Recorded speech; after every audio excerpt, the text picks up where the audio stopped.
Catherine, bonjour. Bonjour Germain. J'aimerais qu'on parle ce matin d'une question qui préoccupe pas mal les médecins, c'est celui du patient qui n'en fait vraiment qu'à sa tête. Tu aurais des exemples dans ta carrière ou dans ton expérience? Oui, ça c'est sûr. Dans les nombreux dossiers médico-légaux que j'ai pu voir, j'ai été effectivement frappée par un certain nombre d'exemples de ce style. Ce sont souvent des patients qui sont suivis pour des longues pathologies par le même médecin généraliste.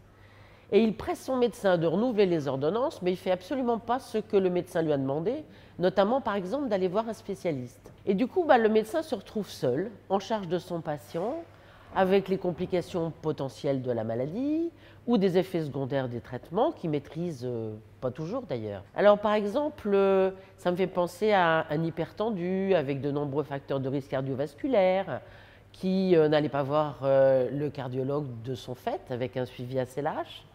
D'un diabétique qui n'allait pas voir l'ophtalmo et qui a vu sa rétinopathie diabétique exploser. Et puis l'exemple le plus caricatural, je crois, c'est un médecin confronté à un patient chef d'entreprise, toujours pressé, qui avait une maladie digestive inflammatoire.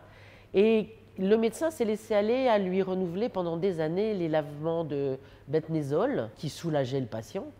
Et du coup, le patient a fait toutes les complications de la corticothérapie, complications que le médecin avait sous-estimées. Et toi, tu as des exemples dans ce domaine? Alors moi, ça me fait penser à un dossier qui a dû être jugé, je crois, en 1990, donc c'est dire que ce n'est pas un problème d'hier. C'était un généraliste qui suivait une femme enceinte.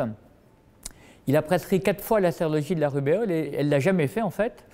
Elle a accouché, son enfant est gravement handicapé du fait de la rubéole qui n'a pas été diagnostiquée et donc pas traitée.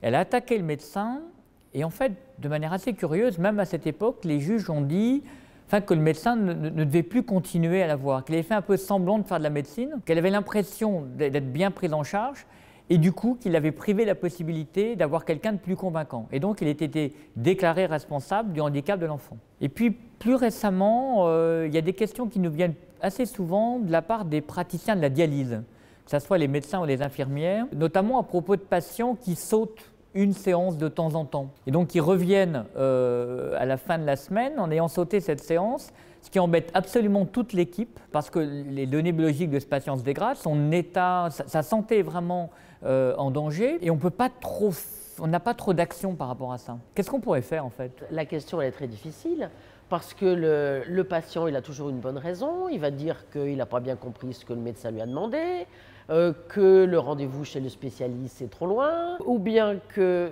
de temps en temps il ose le dire aussi, ça lui coûte trop cher. Et le piège est pour le médecin de se laisser enfermer dans un certain fatalisme, une certaine routine dans des consultations régulières.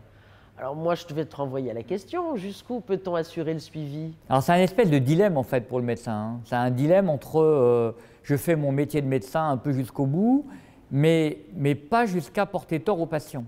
Alors je te propose, je vais te relire l'article 47 du Code de déontologie médicale parce que je pense que ça répond un peu à notre question. Quelles que soient les circonstances, la continuité des soins au malade doit être assurée. Donc déjà, ça pose le cadre. Le médecin il doit aller jusqu'au bout. Mais or, le cas d'urgence est celui où il manquerait à ses devoirs d'humanité, un médecin a le droit de refuser ses soins pour des raisons professionnelles ou personnelles. Là, on est vraiment dans la raison professionnelle. J'estime qu'il ne faut pas que je continue à vous prendre en charge. S'il se dégage de sa mission, il doit alors en avertir le patient et transmettre au médecin désigné par celui-ci les informations utiles à la poursuite des soins.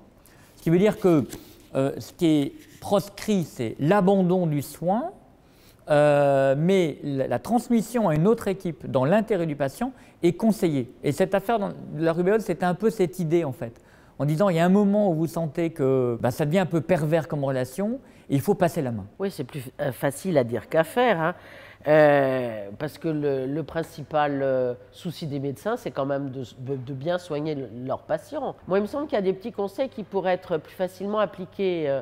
Quelquefois, il faut que le médecin il prenne l'initiative, par exemple, de prendre un rendez-vous, qu'il décroche lui-même son téléphone, qu'il remette un courrier au patient en lui précisant bien que c'est important, qu'il lui donne un courrier pour le spécialiste.